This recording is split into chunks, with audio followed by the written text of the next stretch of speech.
There are a number of things that you shouldn't say when you're a boss. These are things that will either damage your reputation or your connection with your team. And the first thing that you shouldn't say is, you're just an XYZ. Yes, I know what you're thinking. You could complete this sentence with something really grotesque, insulting, or offensive, which I am not going to give you examples of on this YouTube channel. What I'm specifically referring to here are phrases like, you are just a receptionist, or you are just a janitor. Phrases that belittle or depreciate the value that people in your team contribute. One of the things you need to understand as an emerging leader, if you want to be successful, is that every person on your team contributes something important.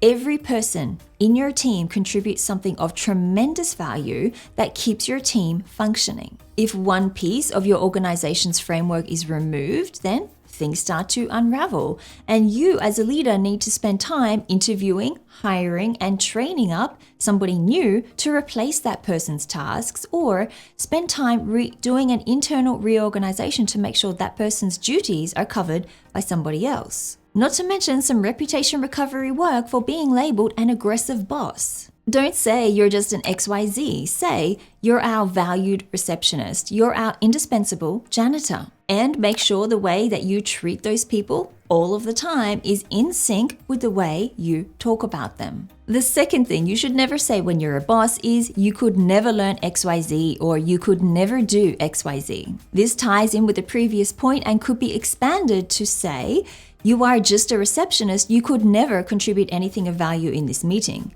Or you are just a Python programmer. You could never learn C++.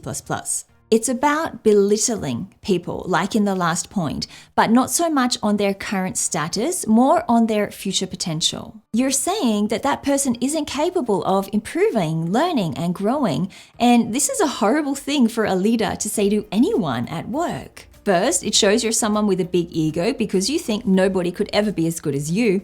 And second, it shows that you're not truly a leader because you don't want to support and develop people in your team. This is what leadership is all about. So reframe your approach to people in your team and think about what they are or what they could be capable of in the future. Familiarize yourself with people's strengths, passions, and achievements, and from there, you can get a good idea of what each person could be capable of in the future. The third thing you should never say when you're a boss is, Jack has a real problem getting to work on time. Have you noticed?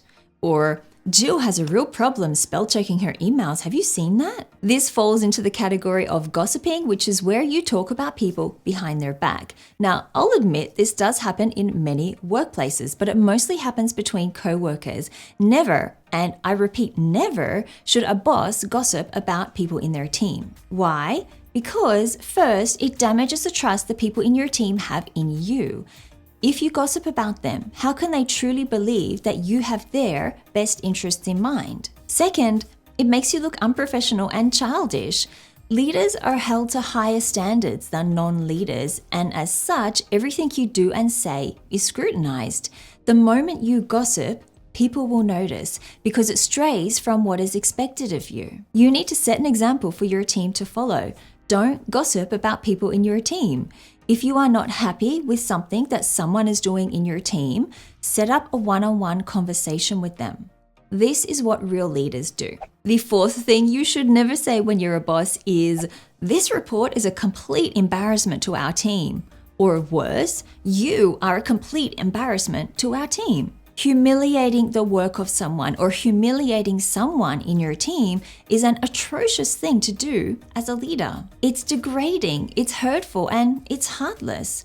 Public humiliation, especially in meetings, is all of those things. And it goes against everything that a leader should be, supporting, encouraging, and motivating. Rather than using humiliation as a strange form of motivation to get that person to work better, why not help and guide them more?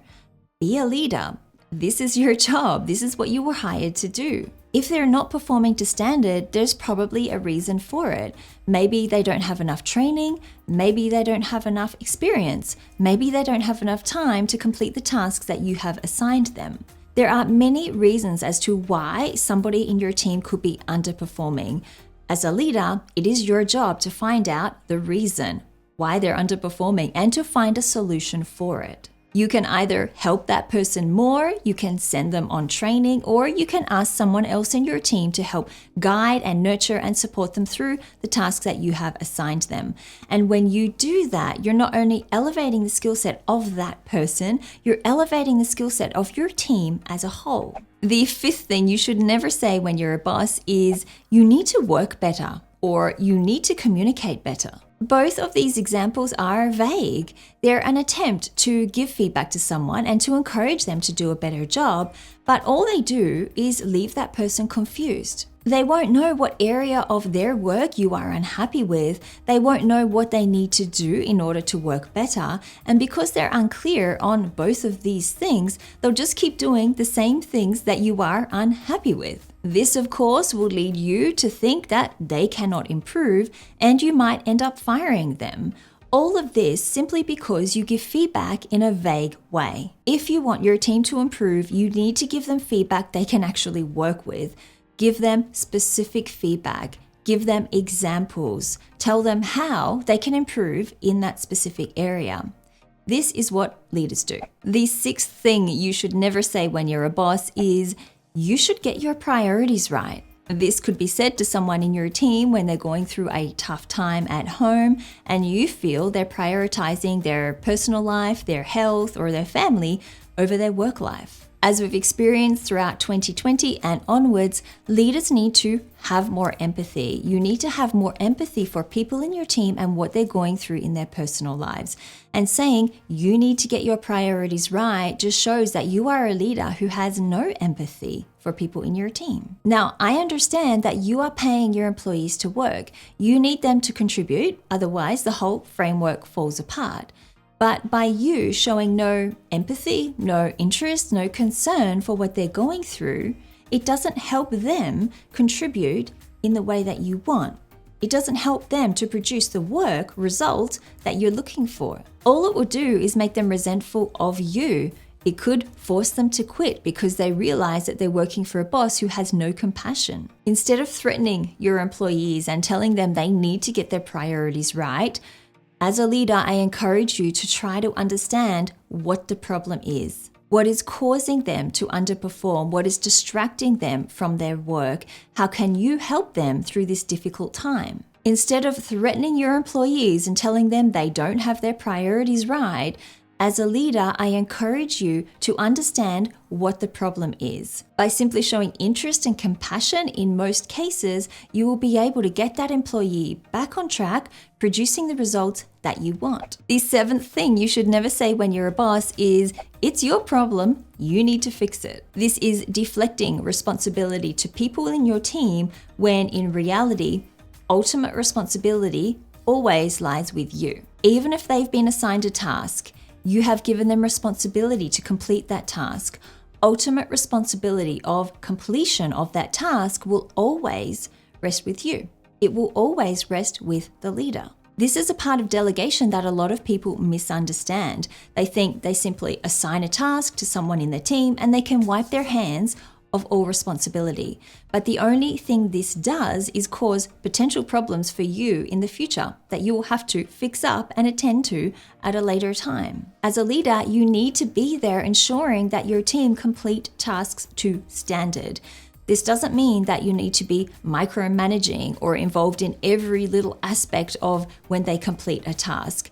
You need to supervise, yes, but be present. Be present from afar so they know you're there, so they know that you are there to support them. If they need help, they can come to you. You can help them through this task so they can get the task completed on time and to standard. In this video, I mentioned about being an empathetic leader.